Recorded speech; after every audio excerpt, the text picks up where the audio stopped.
پاکستان آسمان سے گری ہوئی کوئی چیز نہیں ہے. پاکستان 14 اگست 1947 کو وجود میں آیا تھا. ہم لوگوں کا سوال یہ ہے کہ 13 اگست کو ہم کیا تھے؟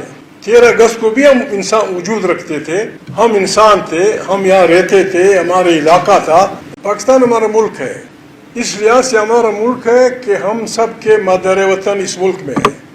پاکستان آسمان سے گری ہوئی کوئی چیز نہیں ہے. پاکستان 14 اگست 1947 کو وجود میں آیا تھا. ہم لوگوں کا سوال یہ ہے کہ 13 اگست کو ہم کیا تھے؟ 13 اگست کو بھی ہم انسان وجود رکھتے تھے, ہم انسان تھے, ہم یہاں رہتے تھے, ہمارا علاقہ تھا. یہ جو یار لوگوں نے 14 اگست کو اعلان کر دیا کہ بس تم نے کچھ نہیں کرنا, تم پاکستانی ہو, ایک خدا, ایک قرآن, ایک نظریہ پاکستان, اور یہ بات ختم کہ تم بلوچ ہو, یہ بات ختم کہ تم پنجابی ہو, یہ بات ختم کہ بابا یہ ہو نہیں سکتا, یہ ہو نہیں سکتا. تخلیق انسانیت کا فلسفہ ہمیں یہ بتاتا ہے, دنیا جہان کے مذاہب ہمیں بتاتے ہیں. قرآن کریم نے ایک نئی درجنوں جگہ یہ کہا ہے. اللہ پاک بڑے فخر سے کہتے ہیں کہ میں نے کسی بھی علاقے میں ایسے آدمی کو پیغمبر نہیں بھیجا جو اس علاقے کی زبان نہیں بولتا تھا. فلم کو اللہ پاک کہتے ہیں کہ میں نے قرآن کریم باللسان قوم ہی, میں نے قرآن کریم آپ کی قوم کے زبان میں نازل کیا تاکہ آپ سمجھ سکیں اور آپ لوگوں کو سمجھا سکیں. پاکستان کا ڈائلما یہ ہے, پاکستان کا مسئلہ یہ ہے کہ اس کی آزادی کے وقت بر صغیر کے پارٹیوں میں کسی بھی مسلمان پارٹی نے نظریہ پاکستان کی حمایت نہیں کی. حر مجاہدین لڑ رہے تھے انگریزوں کے خلاف, قربانیاں دے رہے تھے, آزادی چاہتے تھے, لیکن وہ اس نظریے کے حامی نہیں تھے جس کے لیے کیا جا رہا. خود محمد علی جناح صاحب بہت وقت تک ہندی پروروں کی اس میں تھے, بلکہ 1946 کا جو کرپس مشن کا یونائٹڈ انڈیا کا تصور تھا وہ محمد علی جناح نے سپورٹ کیا تھا, اور ان کے ذہن میں تھا کہ ہندوستان, یا اس کی شاید وجہ لاؤڈلی تھنکنگ, شاید اس کی وجہ یہ تھی کہ ہندوستان ہم سے اکٹھا چھینا گیا تھا. ایز انڈین, ایز سب کانٹیننٹ ہم سے چھینا گیا تھا. انگریزوں نے آہستہ آہستہ علاقے فتح کر کے کو انگریز سے آزاد کرانا ہے.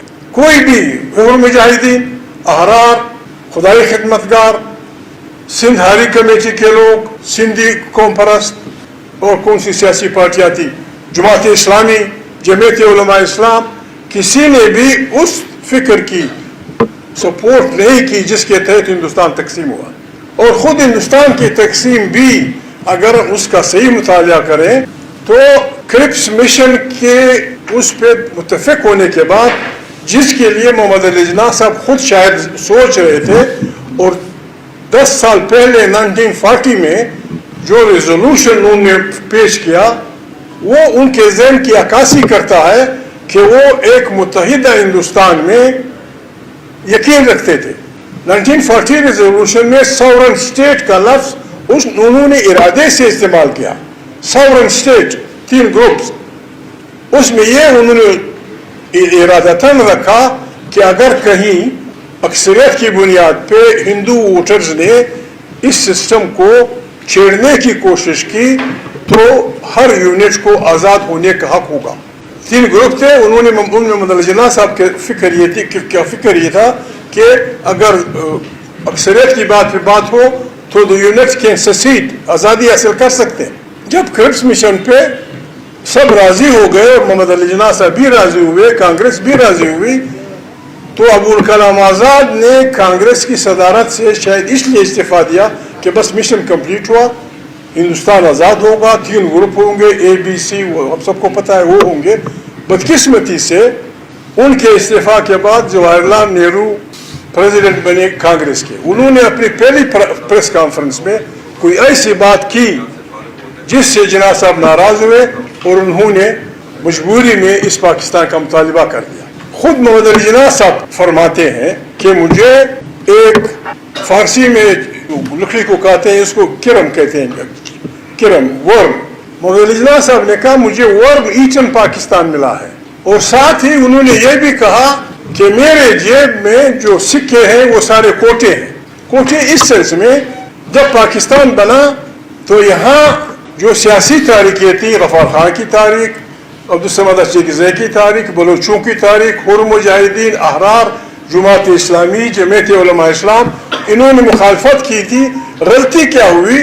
غلطی یہ ہوئی کہ انہوں نے بیک جنبش قلم ان تمام سیاسی پارٹیوں کو ریجیکٹ کر دیا.